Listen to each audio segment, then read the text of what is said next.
Victorian furniture is designed for posture, not comfort. You clasp your hands and whisper a few words, half sincere, half desperate. And to your surprise, the act of praying does something important. It slows your mind, provides structure. It gives your worries a place to go. In modern terms, it resembles mindfulness. In Victorian terms, it resembles obedience. Either way, your breathing steadies. The Victorian era also sees the rise of moral advice literature, urging self-control and moderation. Sleep is presented as a reward for a well-ordered life. If you have lived properly, you will rest properly. This idea can be comforting because it implies you have power, but it can also be cruel because it implies your insomnia is evidence of failure. Historians still argue whether Victorian moralizing around health increased anxiety and worsened conditions like insomnia, or whether it provided structure and meaning that helped many people cope. The answer likely depends on the person. For some, faith is soothing. For others, it is pressure. You imagine a minister preaching about rest. Perhaps he speaks of Sabbath calm, of trusting God rather than worrying. He might quote scripture about laying down in peace. The congregation nods, their faces solemn. Everyone looks slightly tired. Religion, after all, does not prevent insomnia. It simply gives it a narrative. A quirky tidbit. Some Victorians believe that sleeping too much is morally suspicious. Excessive sleep is linked with sloth. Meanwhile, too little sleep is linked with nervous disorder.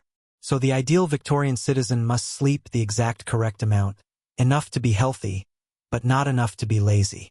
It is, frankly, exhausting. There are also spiritual explanations for disturbing dreams. Nightmares may be interpreted as warnings, temptations, or the influence of evil forces. Some people keep religious charms or crosses near the bed. Others place a Bible under the pillow. It is a comforting talisman, though it probably makes the pillow less comfortable in a literal sense. You can't help picturing yourself trying to sleep with a thick book under your cheek. If nothing else, it ensures you will wake up with the imprint of scripture on your face, which is very on brand for the era. Victorian spirituality also intersects with the growing fascination with the supernatural. The mid to late 19th century sees a surge in spiritualism, seances, mediums, and the belief that the dead can communicate with the living. While this is not mainstream religious doctrine, it becomes a cultural trend, especially among those seeking comfort after loss. Insomnia, grief, and spiritualism often intertwine. A sleepless widow might attend a seance hoping for reassurance. A restless mind might find solace in the idea that unseen forces are listening. Whether true or not, the rituals can provide comfort. Historians still argue whether spiritualism functioned primarily as entertainment, genuine belief, or psychological coping in an era of high mortality. Whatever the case, it becomes another way Victorians try to soothe the mind at night. You lie down and think about guilt, about duty, about the strange pressure of living in an era where even your bedtime is judged. You wonder whether your insomnia is simply nerves, or whether it is something deeper, a symptom of living in a society that never stops demanding improvement. 3 light jokes drift through your thoughts. That if God wanted you asleep, he should have invented quieter horses. That perhaps your conscience is simply doing overtime, and that Victorian morality is basically insomnia with a top hat. You smile faintly, but then the smile fades into a softer calm. Prayer, even if you do it awkwardly, has a rhythm. It slows the mental chatter. It creates a feeling of being held by something larger than your own anxious thoughts. You breathe slowly. You realize, too, that religion is not only about guilt. It is also about comfort, about community, about the reassurance that you are not alone in the dark. Still, as you settle under the blankets, you cannot ignore a harsher reality. Not everyone has the luxury of worrying about moral bedtime rituals. Some people are awake because they are poor, cold, overworked, or living in conditions that make sleep a daily struggle. The Victorian world is unequal, and insomnia does not strike everyone the same way. Soon, you will step out of your own bedroom and see how class and gender shape who gets treated, who gets blamed, and who is simply expected to endure. Because the history of sleep is also the history of who is allowed to rest. You begin to notice that your insomnia, while inconvenient and occasionally dramatic, is cushioned by privilege. Your bed, though firm and morally upright, exists. Your window opens. Your supper, however bland, is regular. You can afford powders, tonics, baths, even the occasional electric experiment. You can attend hypnotism sessions in drawing rooms where the chairs are upholstered and the air smells faintly of lavender instead of factory smoke. Not everyone in Victorian Britain enjoys such options. This is a mainstream historical fact. The 19th century sees rapid urbanization, with overcrowded housing in industrial cities like London, Manchester, and Liverpool. Working-class families often live in cramped conditions, sometimes with multiple people sharing a single room. Sleep, in these environments, is less a ritual of self-improvement and more a logistical challenge. You step mentally into a tenement room. The air is thick, the ceiling low. Several family members share a small space. The bed, if there is one, may be shared by parents and children. Privacy is scarce. Ventilation is minimal. Noise is constant.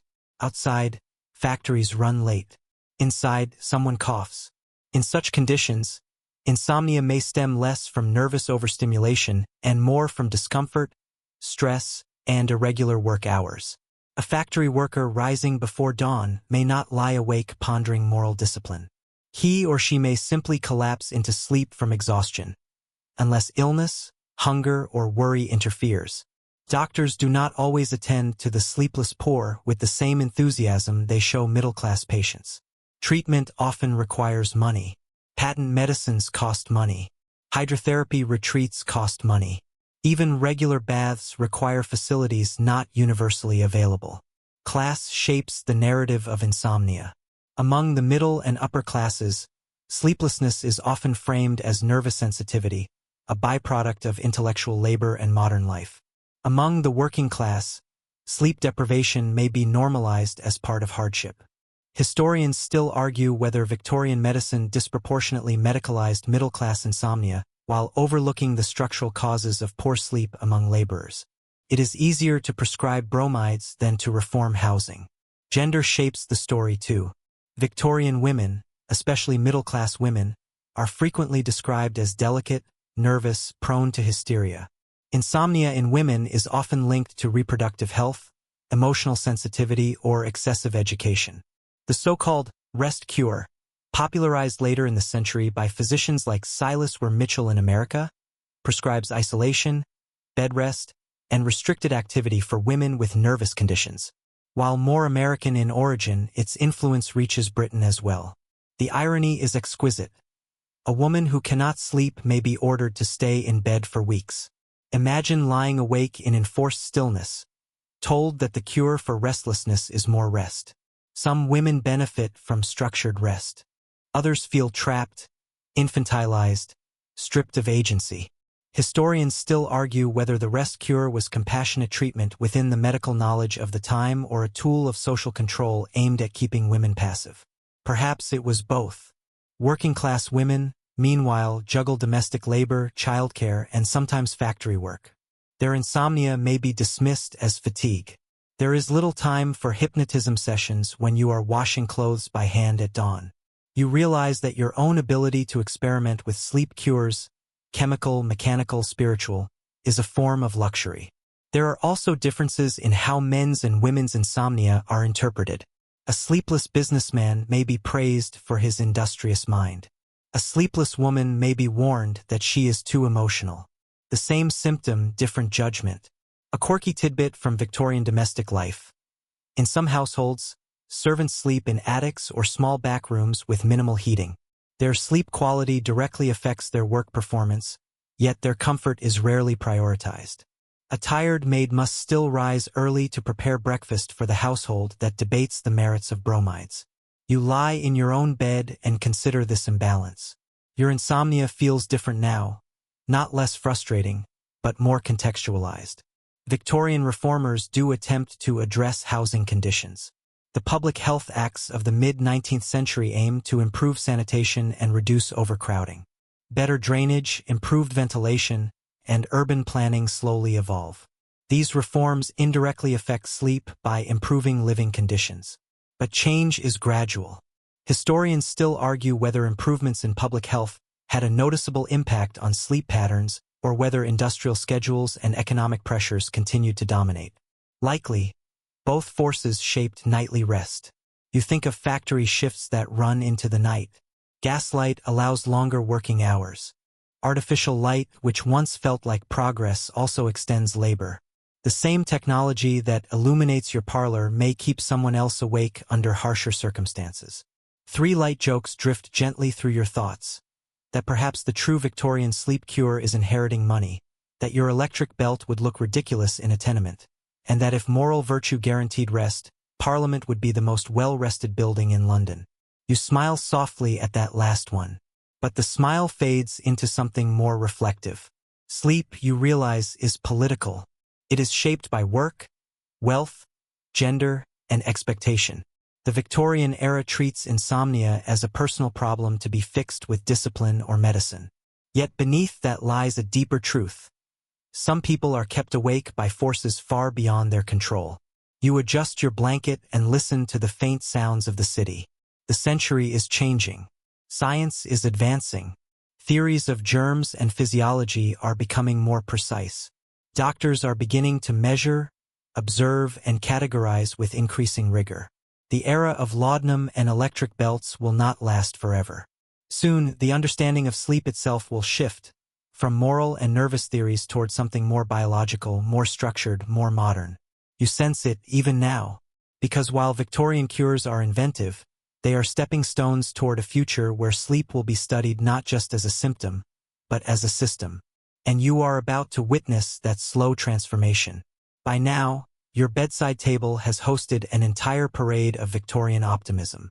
Bottles of laudanum, paper packets of bromide powder, the faint memory of chloral hydrate's clinical silence. A lavender sachet tucked into the linens like a gentle bribe. Even the ghost of that electric belt lingers in your mind, humming faintly with the confidence of a salesman who swore it would restore vitality. And yet, as the decades pass, you begin to sense a shift in the air. Subtle at first, then unmistakable. Victorian insomnia cures do not vanish overnight, but they slowly begin to feel old-fashioned. Medicine, like fashion, is always hungry for a new silhouette. The late 19th century and early 20th century bring a growing emphasis on scientific measurement. Doctors become more interested in physiology, in standardized drugs, in controlled observation. Germ theory gains acceptance after the work of Louis Pasteur and Robert Koch. Hospitals become more organized. Public health improves. The language of medicine begins to sound less like poetry and more like laboratory notes. Sleep, too, starts to change in the cultural imagination. This is a mainstream historical fact.